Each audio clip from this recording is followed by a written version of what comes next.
मैं सबको सादर आमंत्रित करता हूं। यहाँ जितने भी कलाकार हैं मैं एक साथ मंच तक जोड़ने का काम कर रहा हूं। आप सभी लोगों का, संगीता जी आपको भी अभिनंदन, सत सत नमन।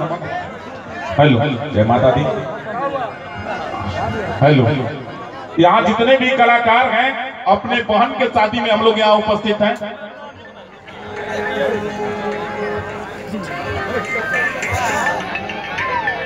मामा जी लोग, जितने भी मामा जी लोग हैं सब लोग आंगन में चल जाए, शायद इमली घोटाना है। आप लोग आंगन में चले जाए मामा जी लोग। और हेलो, उपस्थिति को प्रणाम करता हूं। बागी भोजपुरी बाबा क्रांति को भी मैं प्रणाम करता हूं। सुश्री अर्चना पांडे जी का भी अभिनंदन, स्वागत है। कुर्सी दो।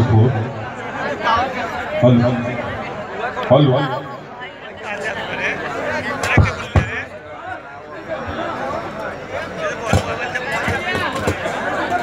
हेलो हेलो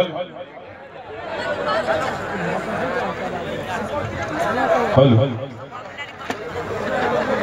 मंच पर विराजमान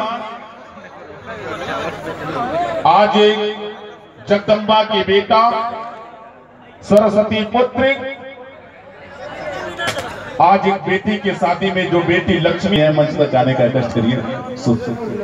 इस जिले का मशहूर तेंगना रूपा जी का कहीं हो और मेरी आवाज जाती हो तो आप जरूर शीघ्र ही मंच पर आए।